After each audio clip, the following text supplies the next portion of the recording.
Hello, good morning. You are watching QTV this morning. It's good to be back here on another edition. I might just need to adjust the intercom. I think the cable is a bit, tight, yeah, so I have to adjust it. Yeah, so we are back. This is QTV this morning. My name is Ibrahim Balda, in case you don't know. You don't know. Who doesn't know? You know what I'm saying? A man who needs no introduction? Come on. Mr. Ade, some people don't know me. This is true, yeah. Yeah, some people don't know me. Yeah, that's some. But 70% of the people know me. Yeah. Of the population. Or am I exaggerating? Is that a huge number, Mr. Modu? What do you think? 70%.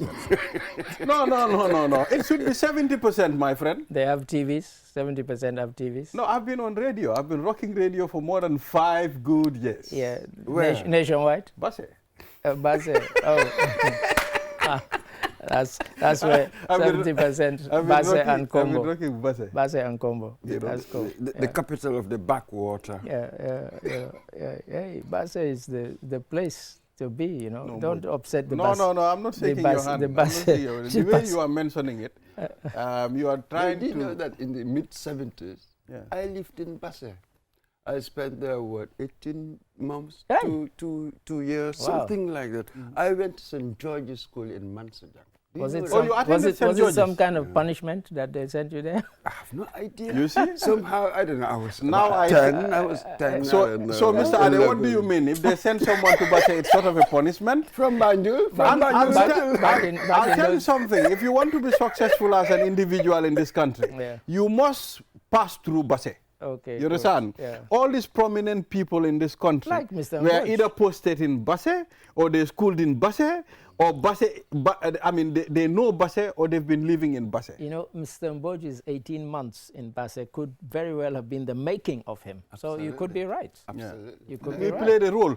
So agree. Yeah. sometimes you mentioned, okay, this up boys. You keep mentioning that in the office here. And Don't please, say that, don't say no, I that. will say it. I'll say it on camera. Up country boys. Yeah, so I'm from Basse. I'm a man from URR, and I'm very proud. You understand? You know, man nak celebrate la Basse des. Mo duggé ci biir town wi. You know, there are things that I get for free. You know, it's like being proud of the country you were born in. The thing is, you had no say in it. Yeah. It just happened to be. Yeah, You know, if your parents had been traveling, you could have been born in China or Germany or Yeah. anywhere else.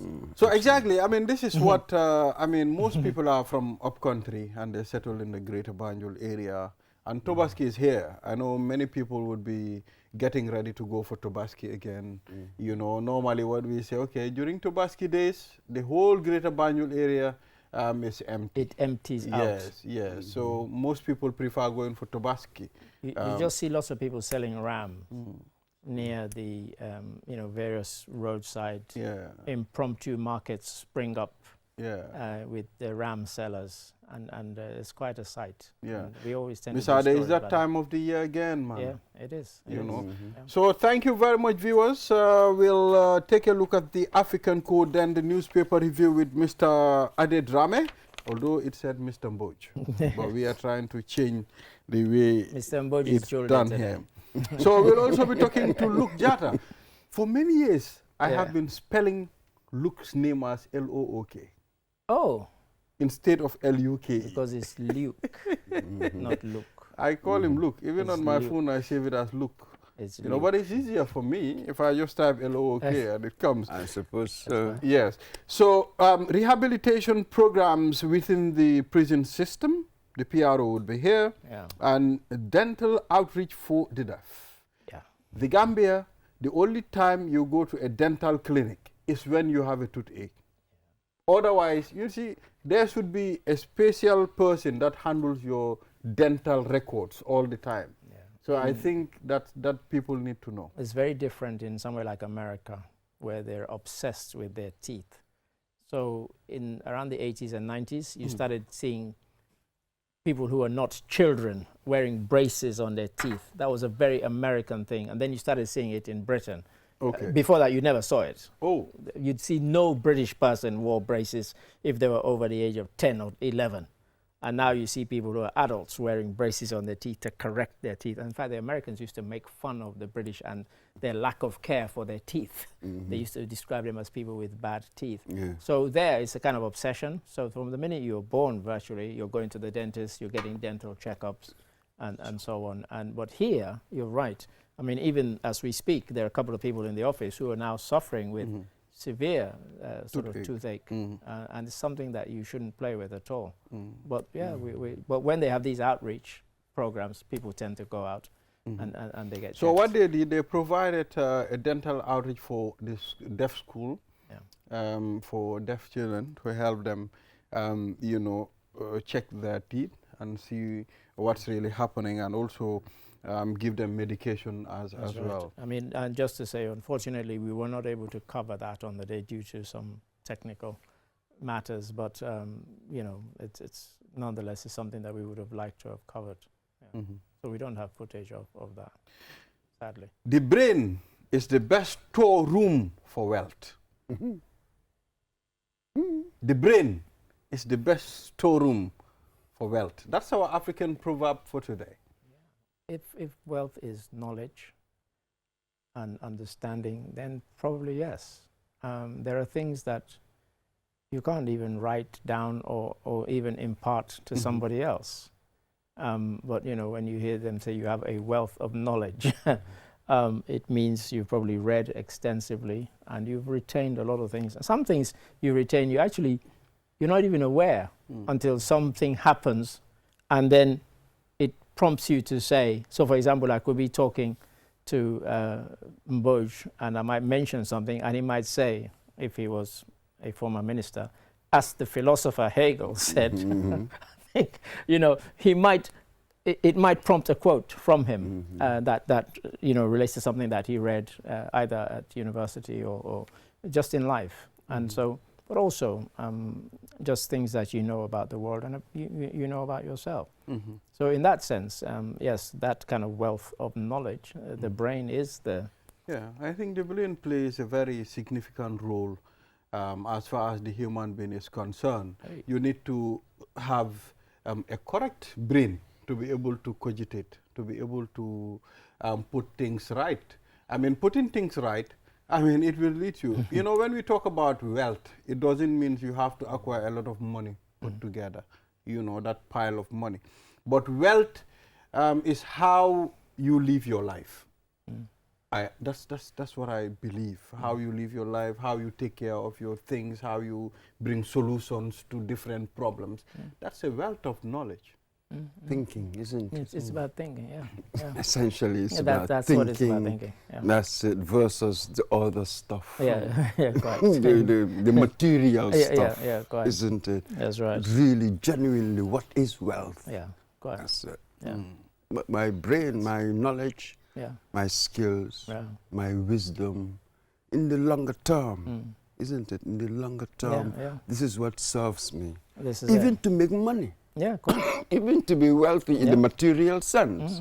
Really, it's my brain that takes me there. Well, this is it. And the other day when we were here and we were discussing, and I mentioned about, you know, I went for an interview and something I said there, because I knew at least 100 people had applied for that job. It was to work at the Cabinet Office. So I knew it was intense. And I thought, you know, what do I do or say that I know almost nobody is going to say? And that kind of thing, you know, is up here, you know, it's in my head, not in anybody else's head. And I knew the minute I said it that I know nobody else would have dared say what I said. Because essentially I said, you know, you need me because, you know, you want a comms officer and your website is full of typos. And then I had listed all of them. And I knew nobody else would have done that, you know, and that was the clincher, you know. So that is the kind of wealth we're talking about. It's here. It's not in somebody else's. It's not in material wealth. It's not material. Remember they were saying, learning is better than silver and gold. You see, Yeah, we've had so many debates. That's right, around that. Around that kind of thinking. You believe that? Learning is better than silver and gold? You believe that? Absolutely. Because there have been people who've had silver and gold. And now they've had wealth and they've squandered it. They've ended up poor. For what? for lack of learning of how to manage your wealth. So having it and managing it are two different things. But if you have learned how to manage it, then you will manage it. So let's properly. separate education and wealth altogether. When you are educated, it doesn't mean you will be wealthy. No. You understand? But education help you to live your life in such a way, to organize your life. That's what I believe. Education will help you organize your life in such a way you know how to, put things together, in a perfect way. That's what education does. Yeah, it's a difficult one because sometimes, unfortunately, in the West, they tend to use sportsmen when they're making this analogy. You have lots of people who've come from poor backgrounds. They play a sport, football, basketball, baseball, whatever, and they become filthy rich overnight. And then 5 years later, you're reading articles or seeing TV programs about how their wealth was all gone. And people always say, oh, it's because, they didn't come from a background where education mattered or that sort of thing. And that's why but it can happen to anybody. Even the educated can make foolish decisions about how to manage their wealth. So it's not about that. But as I said, they tend to think, oh, these sportsmen. It's a cliche, and it's not necessarily true because you have sportsmen. Because and let's be careful here, isn't it? My cognitive abilities, they are one thing. Yeah, quite. My dispositional traits, the character, that's something else. Yeah. So the idea that man is driven entirely by your reason, that's a myth. It really is. I'm a combination of the emotional and the cerebral, the intellectual, stuff like that. Yeah. And I think as a totality. Quite. I think I cannot compartmentalize. We are not like that. That is why the picture is always. And that's why when you say separate education and wealth, what does that mean? It's a weird. In reality, in reality, things are all together. Yeah. So we can separate them in imagination when we are talking about them intellectually. But we know that the way they work in practice, they work as a unit. Yeah. That's why man is difficult. Side by side with each other. There's no side by side. It's part of the same whole. It's like a cocktail. Go on. That's education. They are all together. And wealth? Well, they're all part of the brain. Yeah. I have a single brain, and it synthesizes everything. Yeah, it's all part of a single entity that works well the way it does. And if you think of the brain, of course, through science, we know that there are different parts of the brain that respond to different stimuli. Stuff. Absolutely. And so on. So, and that is all part of this wealth. Cerebrum, the cerebrum and the medulla oblongata. Calm down. This is what they call the frontal lobe. Frontal lobe. That's it. Quite. And you have the parietal, the occipital, vision. That's why when you hit your head and you hit the back, you lose your vision for a while. So that is not what my scientist said. It's a fantastic. That is not what my science teacher said. Go to neurobiology. And so it's there were times area. when they used to hear about people getting frontal lobotomy because they felt that if they removed part of the frontal lobe from the brain, this would alter the person's behavior or whatever. Science has moved on from that. It doesn't work but like that used to be a common thing. So, as I said, different parts of the brain store different things and respond to different senses and sensations. It is the most complex thing. The brain is an extraordinary piece of equipment. It controls the human being. Can you imagine when you step on a hot coal or a nail, how fast it travels to the brain and you react quickly? And Mr. Ade, that's amazing. Not only do you react quickly, but one thing I know, it stores the knowledge of that. But so the next time you see a hot coal, you won't step on it. But one thing I know, the creator of that is great. And do you know something else perhaps I find really fascinating? When I see or I hear, it goes through all sorts of processes before it gets to my brain. So we see through an interpretation. It's an extraordinary stuff. That is why all of us can look at the same thing but see different things. I just had this... Because of the way I am, because of the way you are, because of the way you are. Just It's an had a discussion with extraordinary somebody. situation. We're in a music lovers WhatsApp forum, and he made a statement which I thought was an outrageous statement. He said anybody who does a cover version has to of a classic has to improve on that classic. And I'm thinking, you've already called the original a classic. Yeah. So my God. So I Improving listed. on a classic. I listed Can you imagine? people like Aretha Franklin. So gentlemen, we'll just go for a break. And after the break, we'll delve into the newspapers. Take a look at the newspapers. The show is about to start. So you mean it hasn't started? No. We're just warming up. This is warming up. We'll be back. You are watching QTV This Morning. I am Ibrahim Balde. We are broadcasting from the Gambia, West Africa. Yeah, so let's move on to some of the papers on the papers we have. On the main paper of the Observer 24, Barrow pledges full action on local government probe. Mr. Adedrame, he received the document, and now he said he's going to take full action. Yes. Yes, we saw them handing the papers to him. I'm not sure which Observer you have. 24. 24. Yes. Yeah. Okay, it's not what I have on mine. Observer 24. Okay. Barrow. Okay. I think maybe it hasn't filtered through to me, but yeah, it hasn't filtered through to me. So.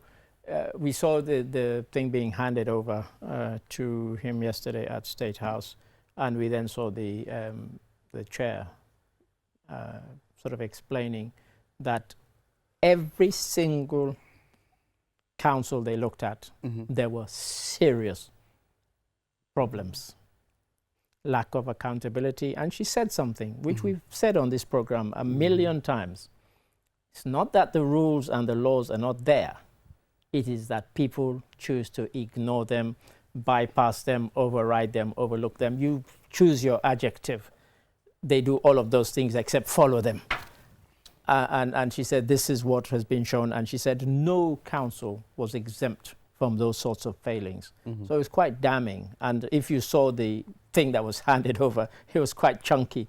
I don't know how many thousands of pages it runs into. But if anybody had been following the commissions, they exposed almost all the commissions as being either ineptly run and some of them verging on being corrupt, one has to say. Almost all of them. None of them escaped. I mean, when they came under scrutiny and you saw and heard some of the practices that go on in them, it was quite shocking. I mean, I wasn't able to watch every day, but every time I did watch, gosh, something else new would be surprising or shocking. So we wait and see. So what do you think triggered the president to take up that, stand and say, okay, you didn't watch our news report last night, because we said that due to complaints that had been in the media and in social media about some of these councils, government felt compelled. So on the 24th of February 2023, was when they were sworn in. The commissioners were sworn in. And it had been building, social media particularly. There'd been a lot of noise about how some of these councils were behaving. And so, of course, then you couldn't say, okay, we're going to investigate this one or not the other. So they did a broad brush. So those who were saying it's a witch hunt against this, that, or other, pretty much they had to keep quiet, because they didn't just target one single council. They went after all of them. Mr. Ade, when you talk about full action, I want to understand what does full action mean? Is it criminal prosecution or change of administration reform? I know now that. Even before that. Before that. I'll come to it, but let Mr. George come in. Okay. Imagine I'm a cynical person, then some people did say this. And when you look at Banjul and major ones, UDP is in charge, she's the mayor. KMC, UDP, Brikama, UDP. Some people said that they initiated this to damage certain UDP, whatever. Yeah. Granted, Fine. Never mind what the motives were. Now we've got this report. I Exactly. think this is far more important than what the motives were. Granted, it could be from any number of things. How do you know? This is it. And picking up on that, before I come to your full action, if people said that, if these councils had nothing to hide or had done nothing wrong, they should have welcomed it with open arms. Absolutely. Say, bring on the scrutiny. Yes? You know, they should have said, yes, bring on the scrutiny. And so, whether, as you said, regardless of the motives and regardless of who's heading the councils, if everything you're doing is above board, it's like you say, bring it on. You know? But- So there's that, yeah. But this is what we've seen. Yeah, yeah. And throughout the proceedings, yes, we were getting snippets Yeah. because we were busy doing other stuff. Yeah, go But ahead. every time you heard testimonies, that sort of thing, you thought, wow, Yeah. how does- dare you? Yeah, yeah, How quite. where did How you get could the this- nerve, as it were? How would this be allowed That's to it. carry on It's for a so long? system. It's almost like a culture. Yeah, yeah, quite. Everywhere. Yeah. Nobody's exempt. No. We have a profound problem. You know how we tend to scapegoat government, that's what I Yeah, call it. quite. But you realize that from these testimonies we've been getting, even from the National Assembly, the select Yeah, yeah, committees, quite, yeah. you realize that it's all the way, That's all levels. Yeah, So it's just easy to, oh, it's the government. Yeah, quite. Whilst I am in a position, I'm doing a similar thing. Yeah. I'm not part of government, but I'm milking the system. It's Yeah. a culture. We have a difficult thing to This deal is with. it. It's So a when you see difficult thing audit to deal with. reports, they've all Yeah. always shown these sorts of all things. of them. So yeah. to address your full action thing, what does it mean? Again, I think we should insist, Mr. Producer, insist that your presenter watches QTV News every night, so he is really informed. Because yesterday the president addressed exactly that. Okay. He said, whatever is recommended here and that the law allows us to pursue, we will pursue. So that's full action for you. So, but Okay. please watch the news, I beg. Okay. It was on last night. Okay. Yes? You got me there. I got So you now, there. Attorney General Daouda Jallow called for stronger human rights accountability. Yeah. Yes. So, is there a blind spot that he highlighted that prompted him to say this at the commission? Is there a blind spot? I'm not sure. I think part of it is about the fact that we're becoming slightly complacent about that. You know, we've gone through kind of authoritarian regime, everything's peaceful and this and that. But it could be quite easy to slip back if we're not watchful all the time. And you know, we're just talking now about councils and so on. And we're saying that the reason people get away with stuff is not because the law isn't there. It's not implemented, it's not followed, it's not enforced. So even when people break the law, I mean, you know, it's some of these people who appear before the council, if we go back to that, you know, they would read to them, this is what the rules say about what you should do if you're going to sign a check for X amount. Why did you not get approval before you signed it? You just used your mayoral authority and you signed this check, which was way above what was allowed. Why did you put out something for tender when you'd already signed a contract with somebody else to get whatever it was that you got for tender? So people just ignored the rules, and that is going to be the difficult thing, because as we say, this is an election year, and if His Excellency the President follows through on his full action pledge, it means that essentially you're going after 3 of the biggest councils that are all headed by opposition party people. Will people see that as a witch hunt, a targeting of people in an election year? That is the reality of it. Look, now, once we all get hold of that report, as I said, it seems to run to thousands of pages because it was about this thick, you know, we will all be able to judge for ourselves what is. But of course, unless people are tried and convicted, they're So just how allegations. what do you That's think? the big threat. Yes. Yeah. Public perception of what's going on. Is it unfair? Is it partisan? Yeah. Is it witch hunting certain people, opposition? That's really where the danger is. I just want to understand how is the Attorney General going to reconcile with the recent police issues that are happening, you know? Yeah, we mentioned this because they've had big cases that they were not able to pursue successfully in terms of getting a conviction. And when you think of the resources that are at the behest of the Director of Public Prosecutions, the Attorney General, the fact that they were not able to kind of get enough evidence to convict in some major ones is a cause for concern. But the bigger cause for concern is that if you come up with such a damning report and nobody is held accountable and there are no consequences, you will lose public trust forever. Not just for a day or two. It's gone and you'll never get it back because people will see that there is no, you talked about accountability, human rights. This is about accountability. Now, if nobody is held accountable, then trust me, the public will just, well, it's a free-for-all. We can all do what we want because there are no consequences. Exactly. So let's move on to the other headline. Police investigate murder case in Basse. There's a young man, you know, they found him dead, you know, in a bar in Basse around the Kobakunda end. So, you know, it is alleged that this guy has been murdered. So now the police is investigating as to what leads to his death. Yes. Okay, so from what you know of the case, seeing as you know some of it, were there any sort of injury marks on him, or could he have been poisoned or whatever? I mean, what do we know? Do we know anything? On the pictures that we've seen, you can see injury marks. There are injuries. Yes, okay. on him. And the bar, was it at a time when the bar was open and people were there? What's well, that I cannot tell. Okay. Yes. Let's move on to the other newspaper. I think we have Foroya. Yes, the Foroya newspaper.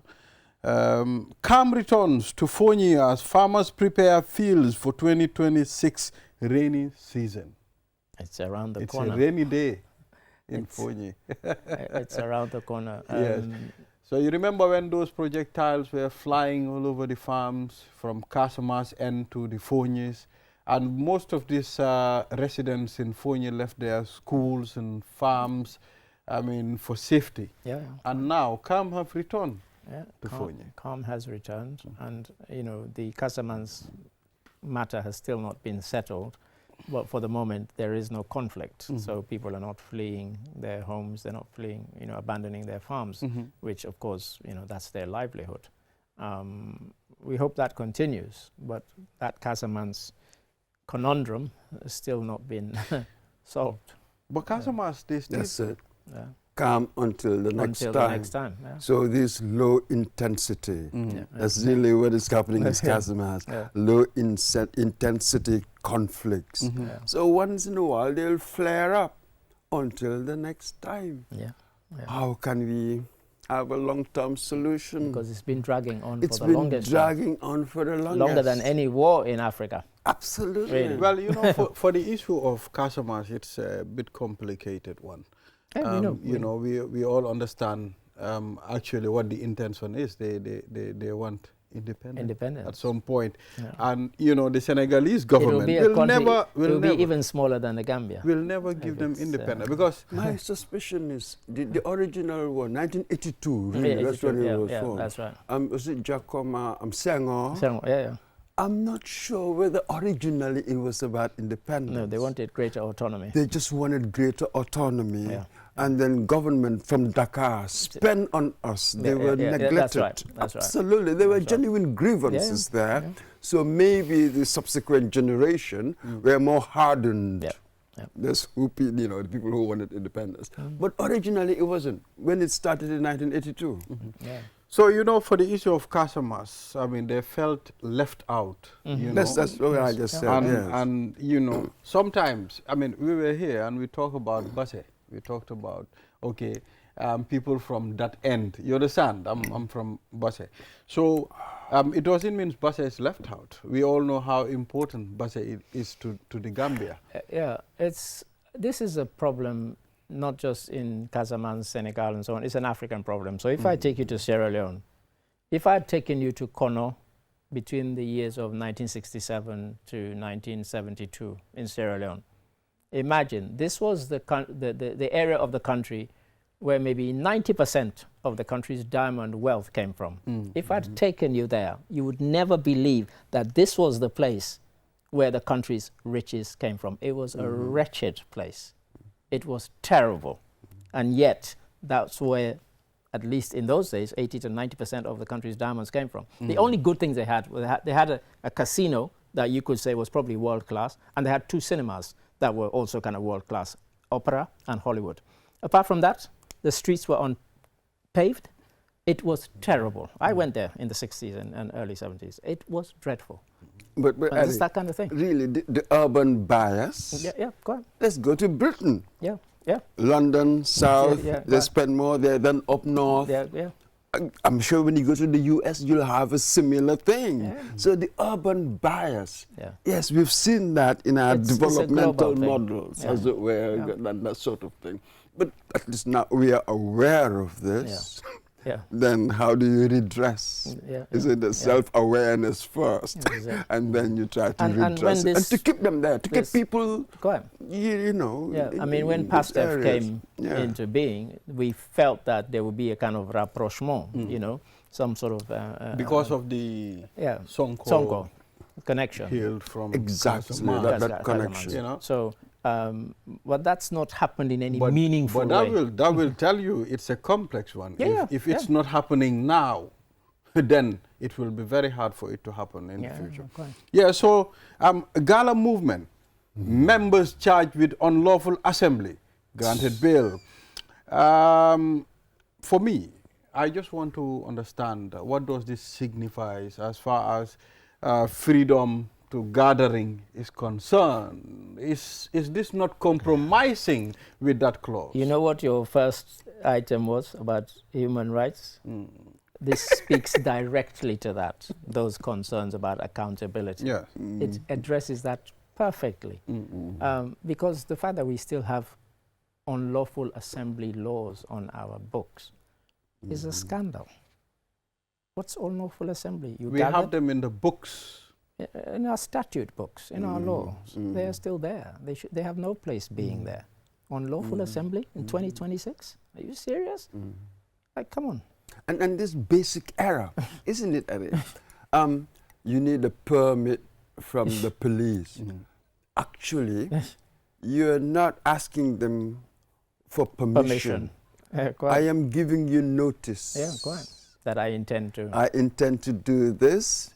Obviously, there are certain considerations you have to take into account to see, you know, so that rights do not sort of collide. Yeah, sure. My right to protest Yeah. must not stop my right to walk, go about my business without being impeded. This is it.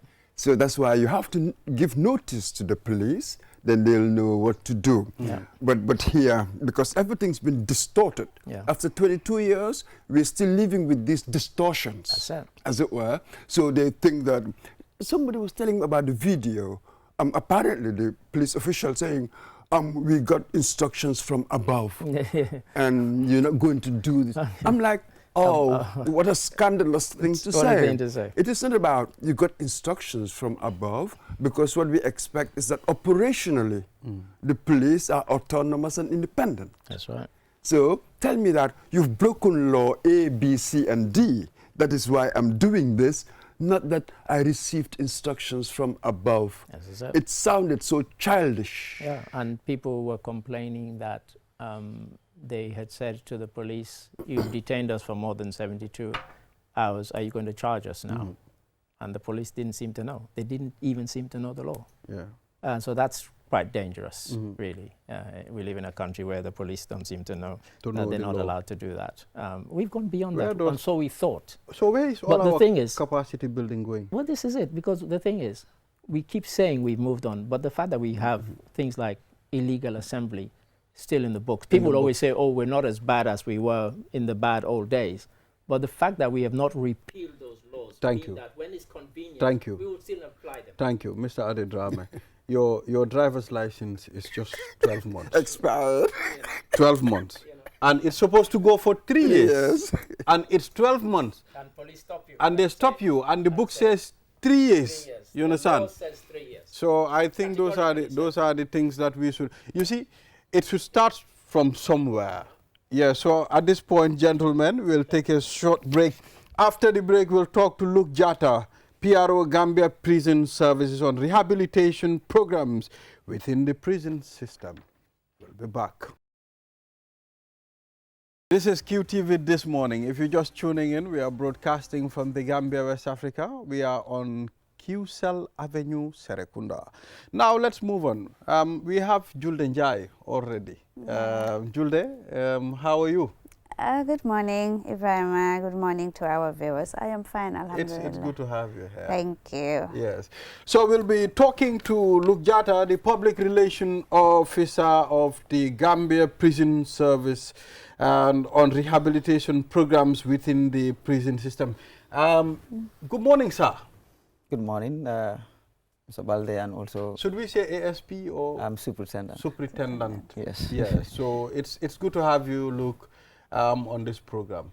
Thank you so much, and also a warm welcome to our esteemed viewers, and also to a former student. Oh. Yeah, I'm always glad, you know, Yes. when I come over and see. Oh, you see? Yeah, so I think that's the beauty about being a teacher. Absolutely. You impart, and then something You see? on the long run, then you're also able to meet again with your students. Yeah. Yeah. I think that gives you a joy to say that at least you have also done your part in national development. Absolutely. So, I'm So grateful. you see how important teachers are. Oh, yes. You know, teachers and doctors, they are very significant. Indeed. Yeah, so Mr. Jatta, this is a very important topic, very significant.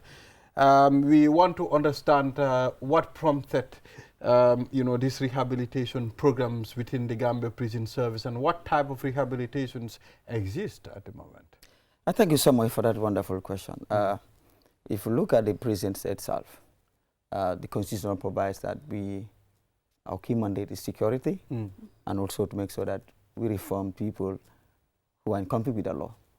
In so doing, if you look at the genesis of what must have transpired, given the background from the TRRC and also the former regime, we have heard of a lot of testimonies, except those that were incarcerated and the human rights violations that had happened that are meted on both victims and also perpetrators. Because during those days, we have seen both people can be victims and also they be perpetrators. We have heard from the TRRC. Then it was strictly, the prison was strictly on what we call punitive measures.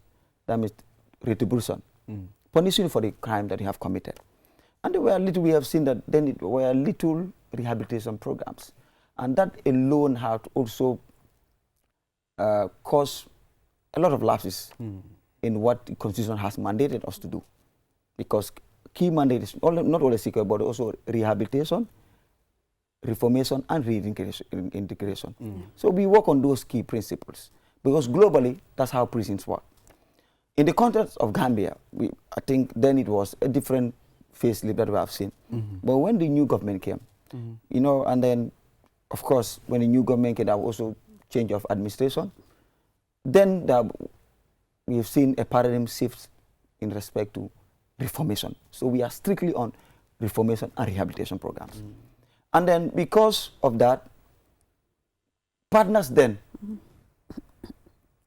evolving, and we have seen a lot of engagement with partners and stakeholders, because they believe that it is meant for them to come and invest. And investment is what to the human resource capacity for the inmates. So on that note, then we have seen example inside training center, because then we believe when we then open up ourselves, visibility was there. Then we said, you know what, why don't we engage into the core mandate of it, which is what rehabilitation programs. And this is because we cannot do it on our own, because the capacity was not also there. Then we had to involve all stakeholders. And through that, then we've seen the real rehabilitation process that is needed as a core mandate. Through that, success stories have been had. And then because of that, from 2012 precisely, when it has moved the pamper from 20 and then till now we are, I want to inform the general public, we have trained 348 inmates. 348. 348. Wow, From that's a lot. 2012. From 2012. In different programs, rehabilitation programs. So that shows that we have really redefined and we are strictly on rehabilitation. Not only that, the beauty part of it is, you know, the one thing about prison is we have realized that 40 to 60% of that comes there are no skill, Okay. are no skills. Oh, okay. Okay. But beautifully, when they come there, except those that have long convictions, long service sentences, because if you look at our cheated way, but because mostly with the remand it's difficult because one, you wouldn't know their faith. Somebody might come today, in the next week he's gone. So if you want to put him in certain programs, it's always a problem. Yeah. So then we redefine ourselves. We said, okay, why not we now, since the partners are here, what do we need to do? Is to make sure that we revamp and improve on the structures that are on there already. And in these structures, then the partners like Inside came and other stakeholders involved themselves strictly to that. And then we've seen a lot of development that is ongoing. Reforms in all sectors. Human capacity itself for inmates.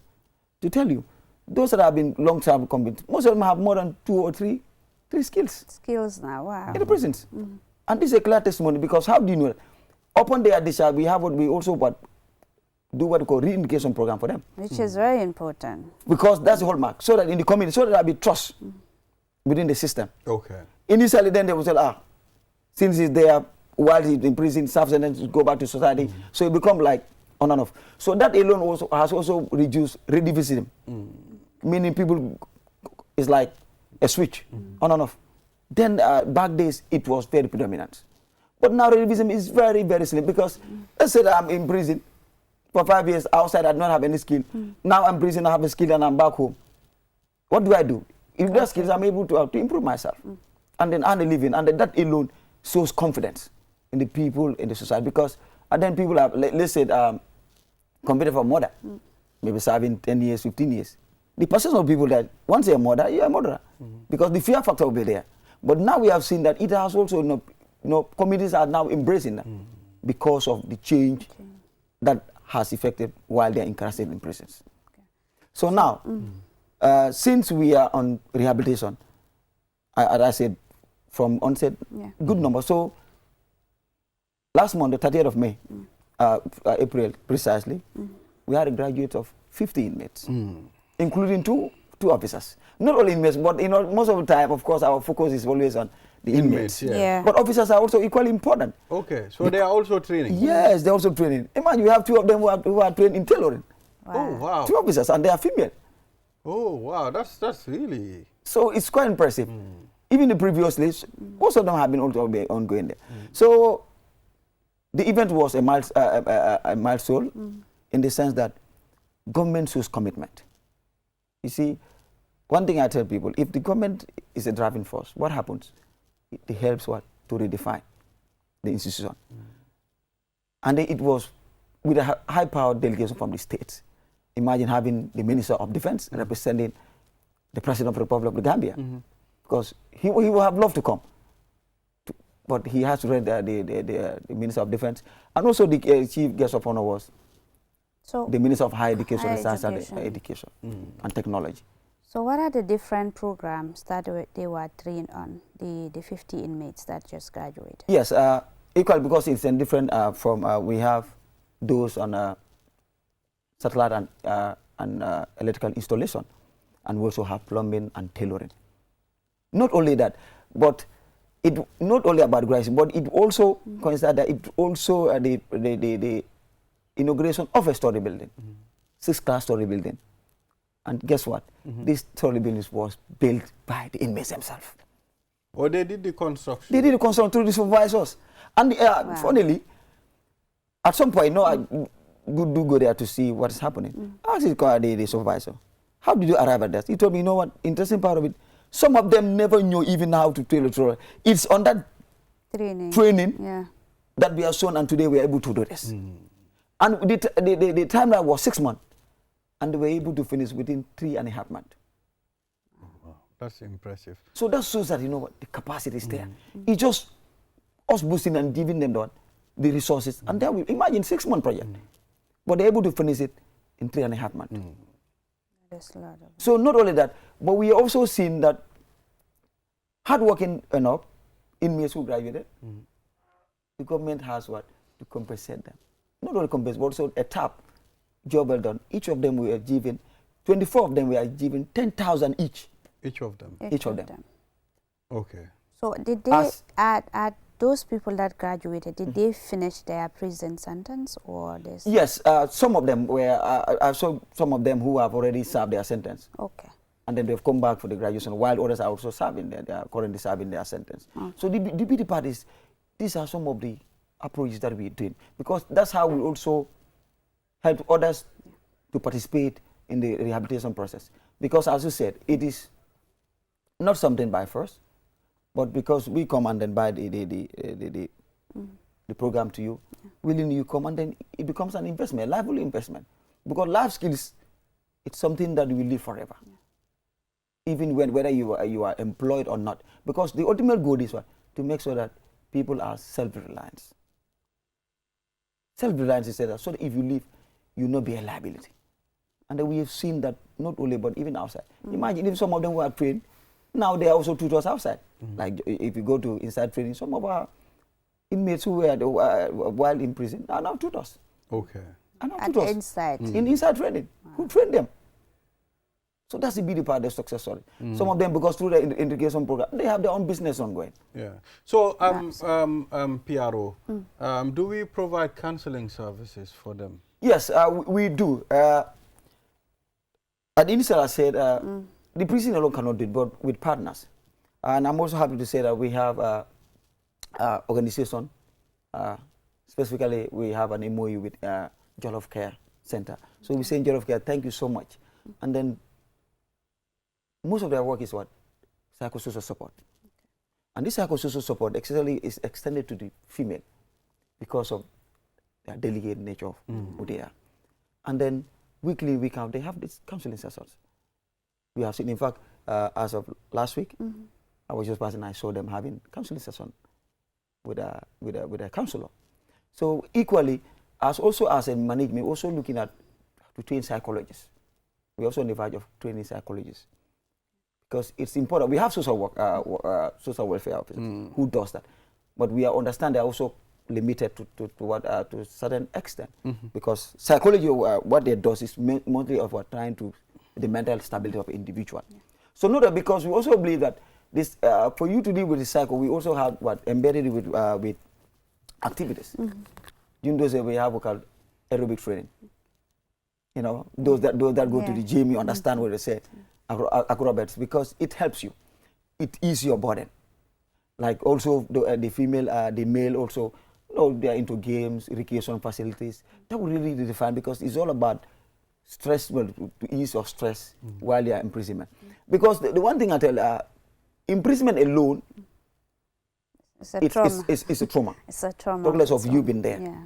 So you understand that these are you live by it every day. So the only thing that can ease is to make sure they are engaged, and engaging them will also help to streamline their mental being. So I think it's very important. So Jollof Care, when we sign this MOU, and then they are able to do that. Not only that, we also provide during feast, artists.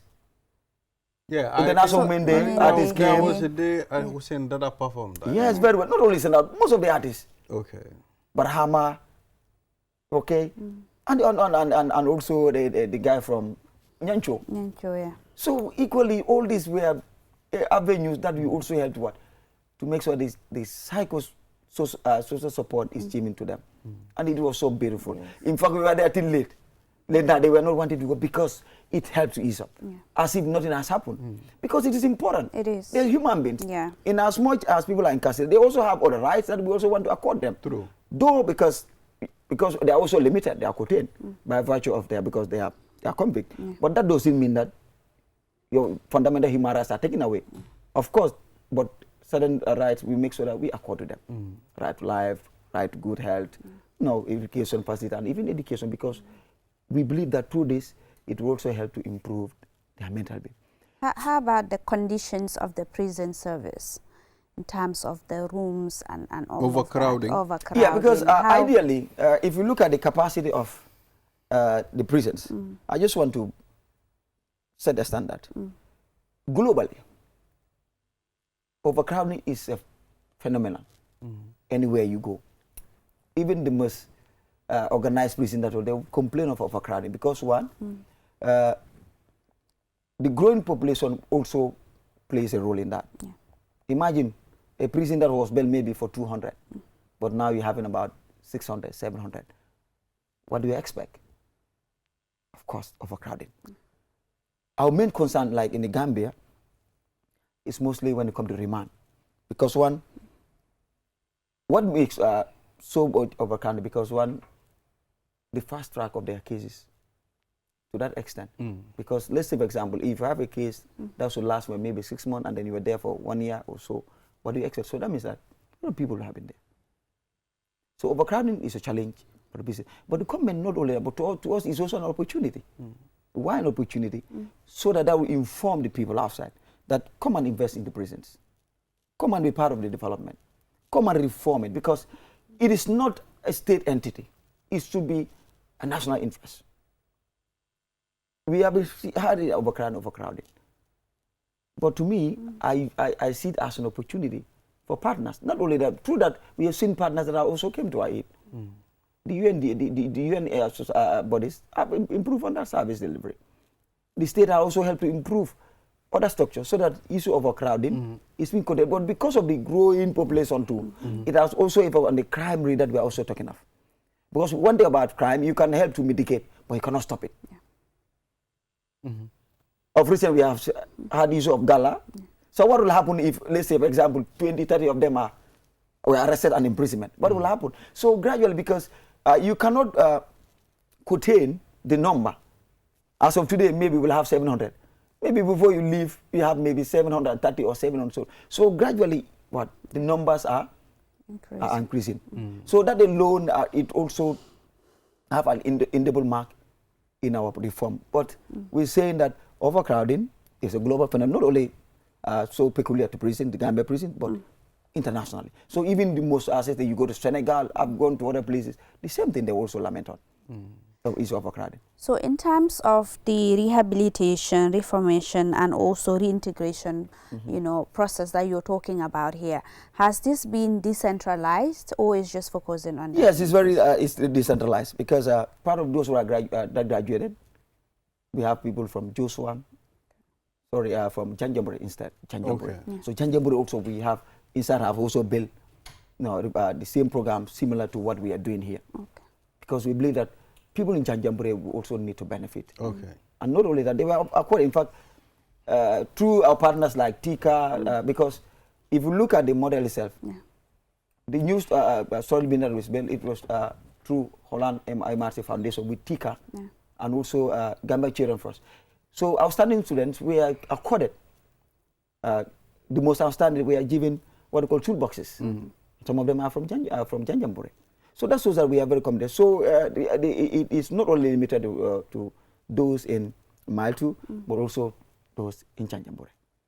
So in terms of the skills, those that are in prison and they already have the skills, they're trained, what happened? Do they utilize it? I know you did mention that they built an infrastructure there, but aside from that, those that are in tailoring, those that are in plumbing and other sectors, how do they utilize their skills, and do they benefit from it whilst they're in prison? Yes, if you look at, first I will start with the issue of tailoring. Good number of them who are now tailors are now at the tailoring workshop, so in our uniforms and their own uniforms. So that shows that it's same circulars within. Those in the plumbing, of course, we have, of course, our daily needs when we come to plumbing issues. When you have them, there are very people that take charge. Those in electrical, are the very people who have issues with electrical, they're supporting that. So that's so that they, in fact, literally, they are doing what any other person is supposed to do. Okay. So in the prison, in the prison, every day you wake up, there's something that you are doing. Everybody has something doing in the prisons. Okay. So as we move up, so we have something doing. So they're into different sections. If you are those in the welding, you go to the welding workshop and they do work there.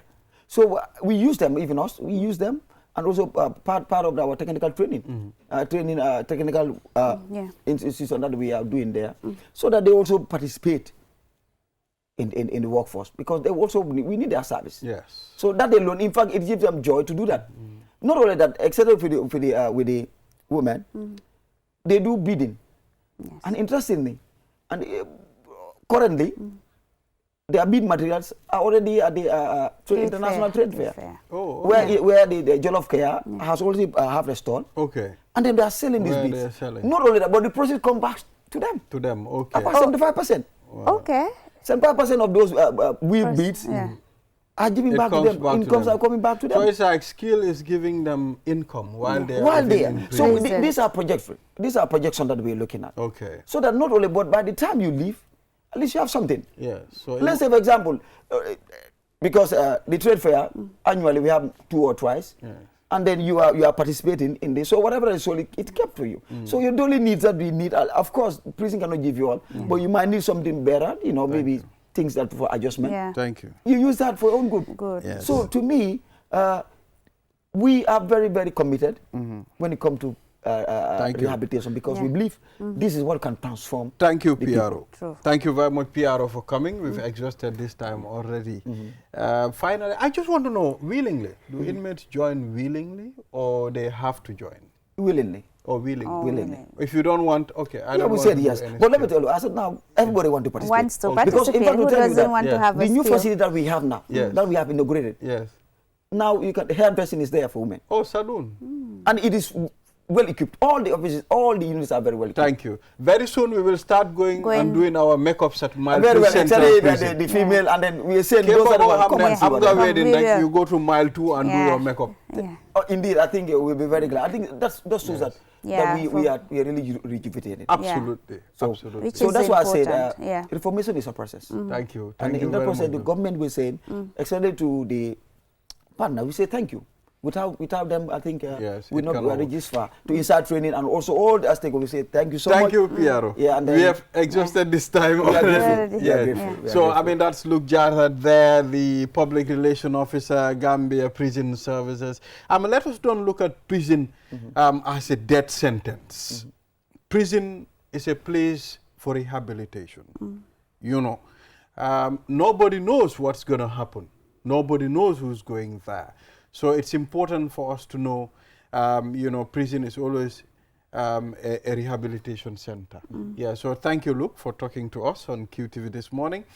We'll take a short break. After the break, we will be looking at dental outreach for the deaf. And we'll be talking to Lamin Saidi and Aisha Tusane. We are back. This is QTV this morning. Now we're heading to the last segment of this program. And we have Mr. Lamin Saidi, Dental General Manager, Munaf Dental Clinic, and of course, Aisha Tusane, Dental Practitioner. And we'll be talking about the dental outreach for the deaf school. This is very significant for us to discuss on this program. Good morning, Lamin. It's good to have you here. Thank you. Good to be here today. Thank you. Yeah, so Aisha, how are you? Fine, thank you. You okay? Yes, sir. You are a dental practitioner. Yes. Denying for dental services. So we would I and definitely Balde. like to clean our teeth, Yes. which is very important. So let's talk about the inspiration, Lamin, behind the dental outreach at the deaf school. Yeah. Good morning, everyone. To start with, dental outreach. We are a dental clinic, especially Munaf Dental Clinic. We have been operating here about 2 years now in Gambia. Our main focus is not only providing services. I think the biggest challenge in Gambia here is people have to know the importance of health. Into that, we feel like we introduced two, that is the community outreach and school outreach as well. This is also part of a commitment on promoting oral awareness, Okay. which included 3.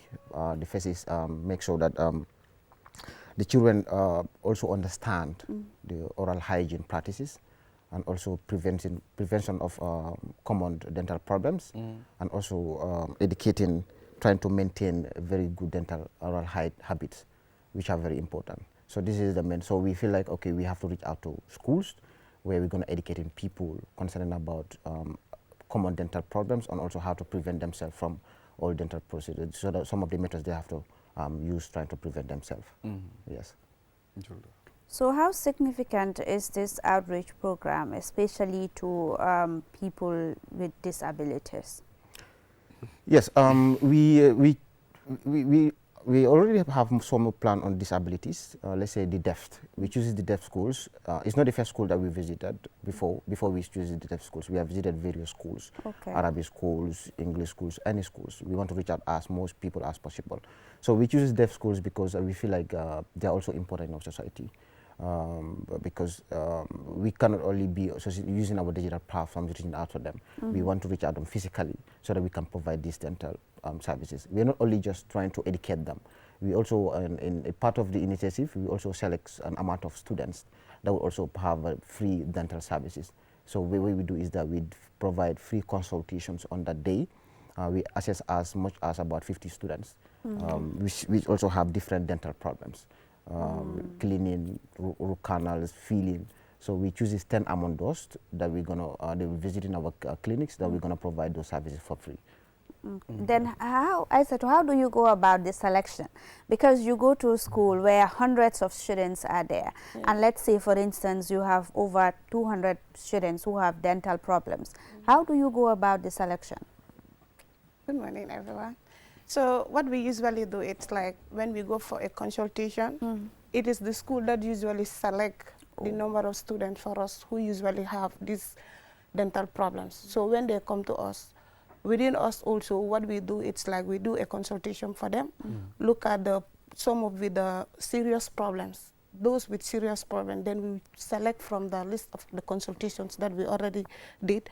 Then we select from that number of students, those who need urgent treatment. Then we treat those ones first. That's what we usually do. For free of charge? For free. Okay.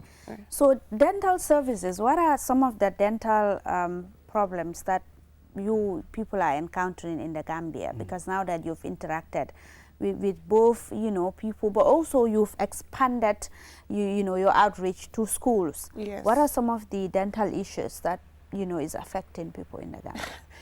In the Gambia here, and then let's say in Africa, yes, because when you do your research, you will realize that in Africa, our common dental problem is periodontal disease. What is that? Periodontal disease is the disease that affect the tissues. The thing affect. They usually affect the tissues, and that supports your tooth. Okay. So that one usually affect the tooth, and it usually results to tooth loss. So those are, when you look at some of the pictures or some of the people with dental problem, you realize that you will see people with yellow stuff build up, tata. Usually in the local language, people call them tata, but us in the dental field we call it calculus. Okay, so so it's that a yellow build-up. stuff that build up in the on the teeth. Yes. It's not as a matter of not brushing your teeth or cleaning your teeth. It's as a result of that. Okay. You not brushing your teeth regularly. Okay. Yes, because those are food particles that usually build around your tooth. Okay. And then if you don't brush them off, they usually start accumulating. Okay. And then with time, they will be causing destruction within your tooth structure. The gum, it's what it usually affects. Oh. And the gum is what usually support your tooth. Okay. So if those gums are destroyed, eventually you will lose those teeth. So this is why we encourage people to be going for dental consultation and then also be doing their scaling every 6 months. Doing that will help to remedy that situation. And then also, we usually see one of the most commonest problem is also caries. We call it in dental as caries, but you call it a decay. Decay, okay. Yes, to decay. It usually affects people. And then without that, it's also equally as a result of the food particles that we eat, because in our mouths we have bacteria in our mouths. Okay. So when we eat and then sleep overnight without thoroughly brushing and flushing, so what usually happens is we create holes. Those bacteria in our mouth, on a normal clean mouth, they will not cause any problem. Okay. But if the mouth has food stuff, remedy or food stuff there, what happens? So you want to tell me naturally there is bacteria in the mouth? Yes, we have bacteria in the mouth, but Really? they will not cause any problem. If there is no, but the only time they will cause problem, it's when there are food particles remaining in your mouth. You know, or when they are hungry. Yes, during the day we will be active, and then when we sleep at night, we are not doing anything. So what the bacteria will do is like it will come act on that food, and then it will make the food to stick on your tooth and make it hardy. Okay. So if you don't remove that, that's what usually build up gradually until you have a problem. So this is why we encourage people to be going to visit the dentist, because our aim as a clinic is to make sure that everyone in the Gambia it's aware of your dental problems and then yes. Lamin, it's not that we don't want to go to the dental clinic and check our teeth, but dental services are expensive in the Gambia. The other time when I ask, okay, I want to clean my teeth, but the amount they charge you is exorbitant, Lamin. Yes. Yes. For Munaf, we want to make difference. Okay. We didn't come to join the system because we want to make a difference. Making a difference, that's why we introduced these outreaches and other stuff.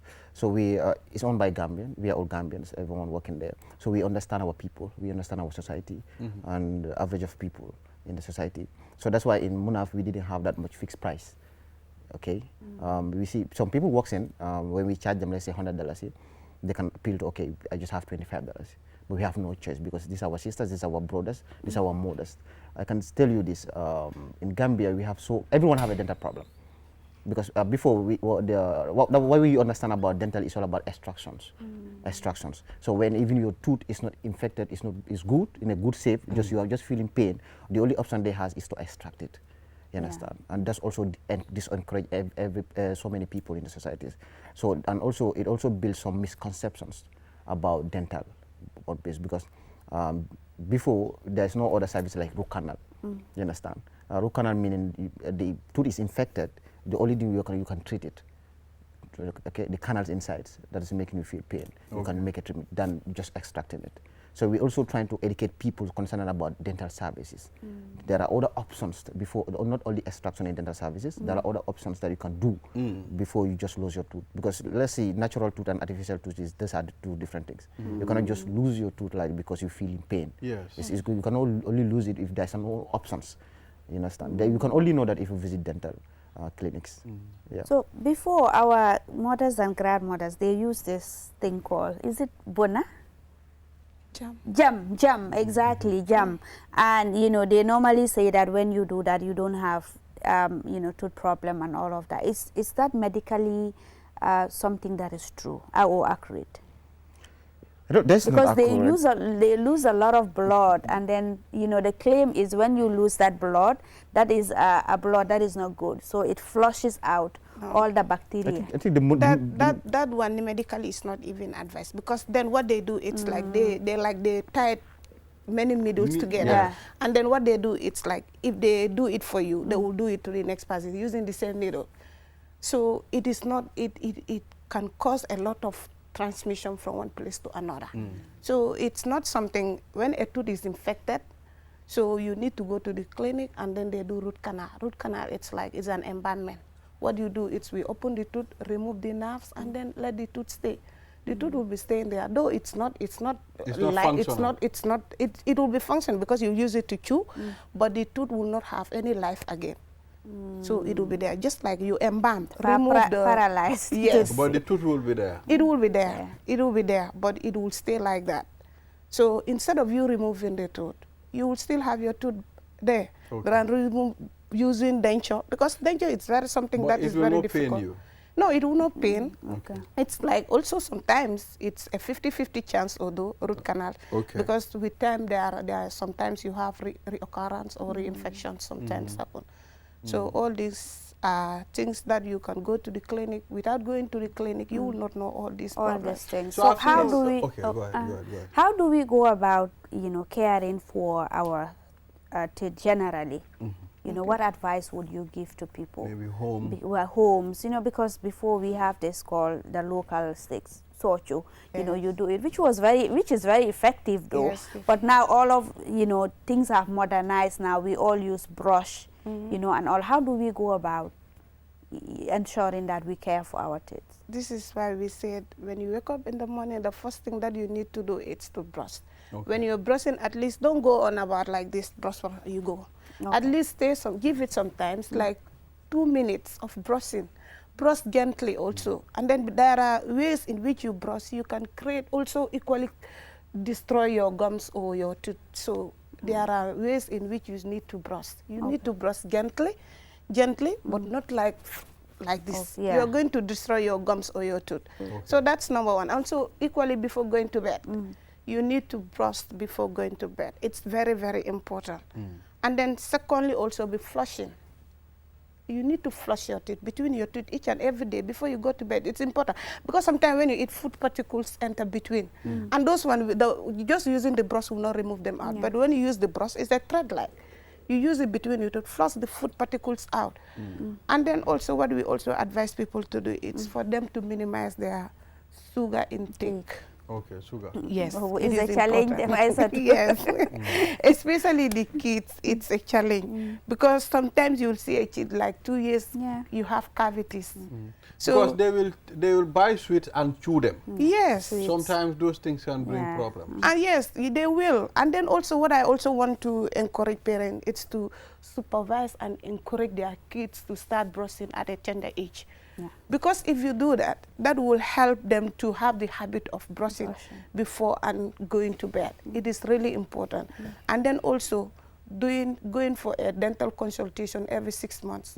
If you go for a dental consultation every 6 months, it will help the practitioner to detect any abnormality that is happening in your oral cavity.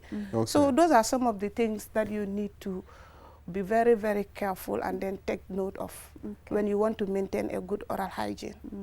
Yes. So, Lamin, how about all these liquids that we have, mouthwash, you know, all these liquids that you will put and clean your mouth and throw it away. So, do you think those are recommended? Not actually. Let's say, as just she asked, she was talking about the traditional way of trying to, I think those are mean of beautifications. So, our grandmas. So, sometimes if they use that, you just look black, everything. Yes. So And it's not even beautiful. Yeah, it's I don't like that. I think black. Yes. I don't like that. Something like that. So we also use so many liquids on our tooth because we want to smile very good. Okay, we have so many liquids in the market, so many products. Widen products in the market that Yeah. people use. People don't consider about their health. They are more You can use considered. mouthwash. It's recommended. Okay, mouthwash. But yes, but not like doing it as a habit. Like each and every day you want to be using mouthwash. Because sometimes some people will come to the clinic claiming that they have halitosis. So that is called bad breath. In dental, we call it halitosis. So in that case, if you are with the habit of using mouthwash frequently, you will come to a stage whereas if you don't use the mouthwash, you will feel like I have bad breath. Bad breath. Okay. What So- causes that, sir? That bad breath? So- Sometimes, no matter how much you You brush, sometimes you feel insecure and all of that. Am na ñoo xam ne dañ laa wax ne plainly man dama li hygienic, dama de brush and all of, but I still have this. Yes, we have a lot of problems when it comes to that. That's why I said to you, need to do cleaning. You're not doing cleaning, one, not flushing. There are food particles will be there, and then they will be smelling. That's number one.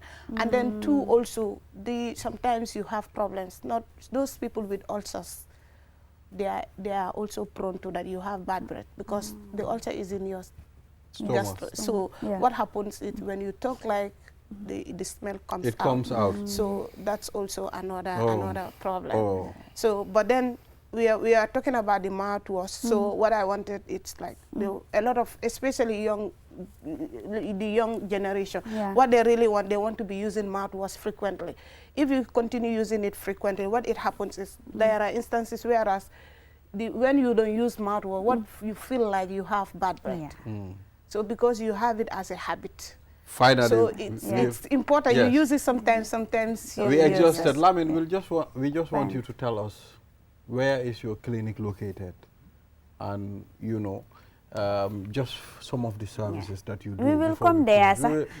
I want to come on. I want to come I am on. Balde. If it's Yes. very good, we will be advertising Yes, for we you. will come and test your service. We already have some of your staff. So we want to test it. Eso was there. Eso was there, And one of your Yes. cameramen. and he didn't tell us. Yeah, Eso was there. Okay, so please quickly. Yes, so our clinic is located at Latrikunda Sabeji, Cow Johnson. Yes, Okay. we do so many dental services that includes extraction, root canal. Okay. We have filling, sealing. We Okay. have braces, treatment braces. You know, we have two types of braces. So most of the garment that they use, this fasten braces. Fasten braces. Yeah. They use fasten braces that will affect also sometimes it can affect your tooth. So we have so many. A lot of them. So, yes. Okay.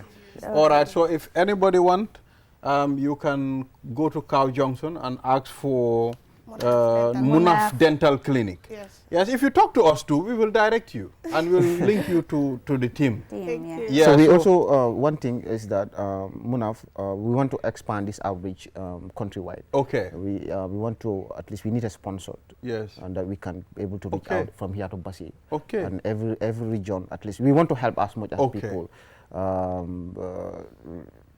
If there's a Everything is sponsor, coming people from that us. can also support us. Okay. Every region, at least every district we want to go, Okay. try to give out this free dental. We will outreaches. advocate for you on this platform Yes. to make sure you have this support so that you can go up. But start with Basse, please.